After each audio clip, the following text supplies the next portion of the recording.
कोलकाता की सड़कों पर अब एक ऐसी तस्वीर सामने आई है जिसने पूरे देश की सियासत में खलबली मचा दी है। वेस्ट बंगाल की ex chief minister Mamata Banerjee ने सच में अपनी पार्टी के एक वर्कर को थप्पड़ जड़ दिया है और इस पूरे हंगामे के पीछे की असल कहानी मैं आपको इस वीडियो के अंदर स्टेप बाय स्टेप समझाऊंगा। दर्शकों, सनसनी आज तब मची जब वेस्ट बंगाल की former chief minister Mamata Banerjee ने गुस्से में अपने ही पार्टी वर्कर को एक थप्पड़ जड़ दिया और दर्शकों, इसके बाद पूरा सियासी माहौल गरमा गया। बात कर रहे हैं कोलकाता से आई इस वीडियो की जो सोशल मीडिया पर आग की तरह फैल चुकी है। एक तरफ वेस्ट बंगाल में एक 11 साल की बच्ची के साथ हुई दरिंदगी को लेकर आक्रोश है और दूसरी तरफ इस गमगीन माहौल के बीच पॉलिटिकल वायलेंस और एक नया विवाद खड़ा हो गया है। बीजेपी और टीएमसी के बीच आरोप प्रत्यारोप का एक ऐसा दौर शुरू हो चुका है जिसने बंगाल की पॉलिटिक्स को फिर से गर्म कर दिया है।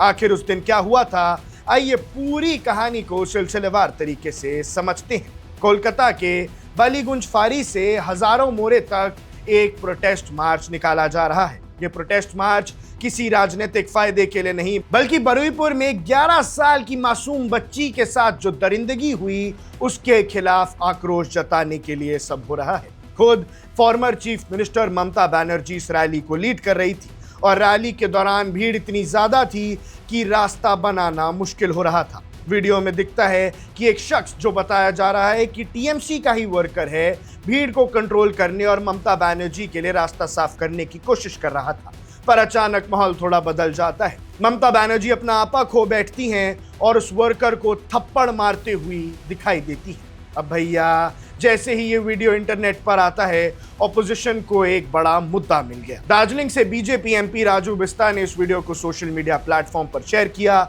और सीधा ममता बनर्जी पर निशाना साधा। उन्होंने लिखा कि वेस्ट बंगाल की पुरानी चीफ मिनिस्टर अपनी ही पार्टी के उस वर्कर पर हाथ उठा रही है जो उनके लिए रास्ता बना रहा था, उनकी मदद कर रहा था। बीजेपी का कहना है कि ये इंसिडेंट दिखाता है कि स्टेट की लीडरशिप का अपने इमोशंस पर कोई कंट्रोल नहीं है और जब एक इतनी बड़ी नेता सरेआम ऐसी हरकत करती है तो उनकी पार्टी के अंदर का कल्चर क्या होगा, इसका अंदाजा लगाया जा सकता है। और भैया, टीएमसी तो वैसे भी टूटने की कगार पर खड़ी है। तो ये समझ आ रहा है कि क्या पता भैया ममता बनर्जी के इसी गुस्से वाले अंदाज से डर कर, दब कर, सहम कर अब वो सारे एमएलएज और एमपीज टीएमसी से टूट रहे हैं। अब भैया, हाई वोल्ट ड्रामा क्या हुआ, पत्थरबाजी और ब्रॉल्स हुई, लेकिन कहानी सिर्फ इसे एक थप्पड़ तक महदूद नहीं रही। ये पूरी रैली एक दंगा फसाद के मैदान में बदल गई। कलकत्ता हाई कोर्ट से ग्रीन सिग्नल मिलने के बाद भी टीएमसी के यूथ विंग ने इस रैली को ऑर्गेनाइज किया था, पर जैसे ही रैली आगे बढ़ी, बीजेपी वर्कर्स ने रास्ते में ह्यूमन बैरिकेड्स बना दिए, चोर चोर के नारे लगने लगे। देखते ही देखते दोनों तरफ से कोशिशें ऐसी बढ़ी कि फिस्ट फाइट्स यानी हाथापाई शुरू हो गई। एक रिपोर्ट के मुताबिक ममता बनर्जी के प्रोटेस्ट मार्च पर अंडे भी फेंके गए हैं।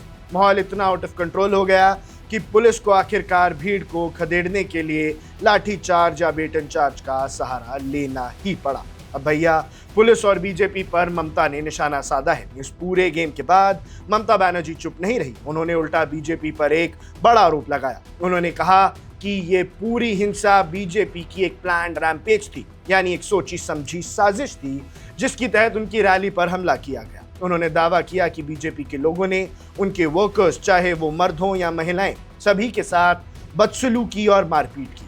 और इसमें सबसे हैरान करने वाली बात जो उन्होंने कही वो थी कोलकाता पुलिस पर। उन्होंने कहा कि जब उनके लोगों को पीटा जा रहा था तो सिटी पुलिस वहां बिल्कुल म्यूट स्पेक्टेटर यानी बस खड़े खड़े तमाशा देख रहे थे, कोई एक्शन नहीं लिया। अब भैया, बरुईपुर का दर्द, इस पूरी सियासत, लाठीचार्ज और थप्पड़ विवाद के बीच हमें उस असल मुद्दे को नहीं भूलना चाहिए जिसके लिए हजारों लोग सड़क पर उतरे हैं। बरुईपुर में 11 साल की मासूम बच्ची के साथ जो दरिंदगी हुई, बंगाल में विमेन सेफ्टी को लेकर पहले भी सवाल उठते रहे हैं और इस नए केस ने आग में घी का काम किया है। लेकिन अफसोस इस बात का है कि जब भी ऐसी कोई दर्दनाक घटना होती है तो मुद्दा इंसाफ से भटक कर बीजेपी वर्सेस टीएमसी की राजनीति बन जाता है। एक तरफ ममता बनर्जी का गुस्सा है, वीडियो चर्चा में है, दूसरी तरफ सड़कों पर बवाल है और लाठीचार्ज की तस्वीरें हैं। आपको क्या लगता है, क्या ऐसी सेंसिटिव रैलीज में ऐसी हिंसा और पॉलिटिकल क्लैशेस को रोका जा सकता है? और इस वीडियो पर आपकी क्या राय है, हमें अपने ख्याल कमेंट सेक्शन में जरूर बताइएगा। आप देख रहे हैं वन इंडिया, मैं हूं आकर्ष Kaushik. Subscribe to One India and never miss an update. Download the One India app now.